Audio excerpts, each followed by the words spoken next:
যে সাংবাদিক আবুল বাশারের নামে একটা ধর্ষণ মামলা হয়েছে। তো আমাদের যতটুকু জানা মতে আবুল বাশার মোটেই এ ধরনের মানুষ নয়। তিনি একজন বাংলাদেশ সমাচার এবং দৈনিক চৌকসের নাটোর জেলা প্রতিনিধি। এটার বাসা হচ্ছে ছাতনি এলাকাতে। সে অবৈধ কাজের সাথে লিপ্ত থাকার জন্য এবং বিভিন্ন বেআইনি কাজের সাথে সম্পৃক্ততা থাকায় সে এলাকায় কোনোভাবে ফলপ্রসূ হতে পারে নাই বা থাকতে পারে নাই।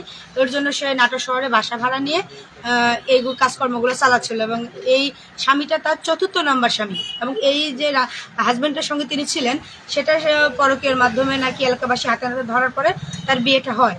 এমন মানুষকে সহজ সরল মানুষকে টার্গেট করা এবং জিম্মি করা আর ফাঁদে ফেলে বড় অঙ্কের টাকা হাতিয়ে নেওয়াটাই হচ্ছে তার মুখ্য উদ্দেশ্য।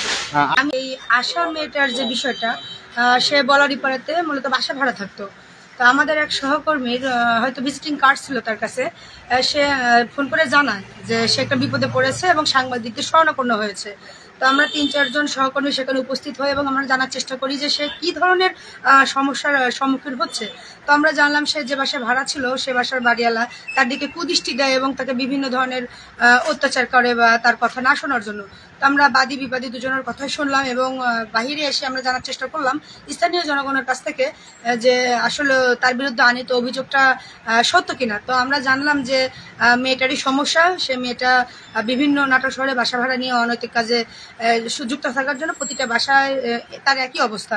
তো আমরা এ বিষয়ে আর কিছু বলি না, কিন্তু এর ভিতরে আমরা জানতে পারি যে আমাদের সাংবাদিক আবুল বাশার ভাই সে বরাবরই মানে স্বাভাবিক সহজ সরল মনের মানুষ।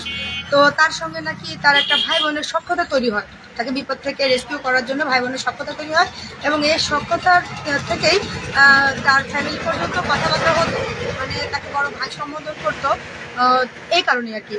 তো এক পর্যায়ে আমরা জানতে পারি যে আপনারা সবাই জেনেছেন যেটা আমরা জেনেছি যে আমরা এক পর্যায়ে জানতে পারি যে সাংবাদিক আবুল বাশারের নামে একটা ধর্ষণ মামলা হয়েছে।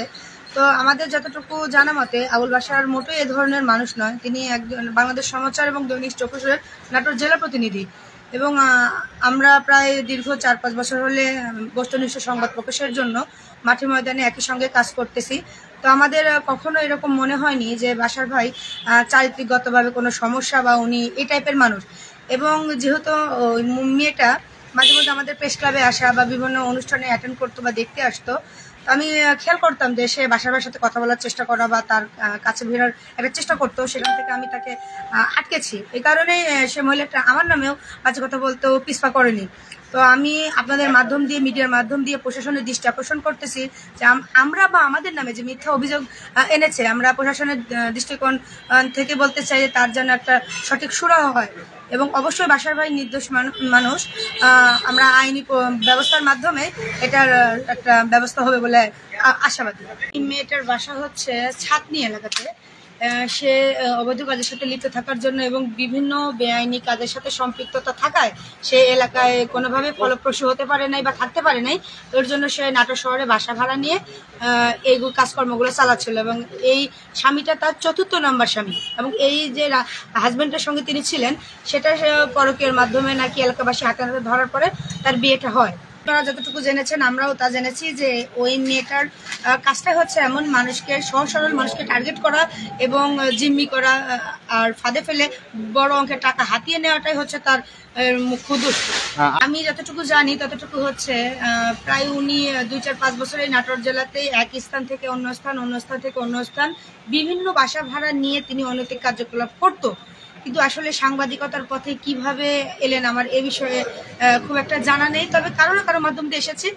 মানুষ আর কি, যেহেতু একজন অবৈধ বা বেআইনি বা দেহ ব্যবসায়ক যে মানুষ করতে পারে, আসলে তিনি কখন কোনটা মিথ্যা আর কখন কোনটা সত্য বলে আমাদেরকে জানাচ্ছেন বা জানাতে বোঝাতে চেষ্টা করছেন, আসলে আমি সেটা বলতে পারবো না। তবে আমার মনে হয় যে ওনার 10টা কথা বলে সেখানে 5টাই মিথ্যে।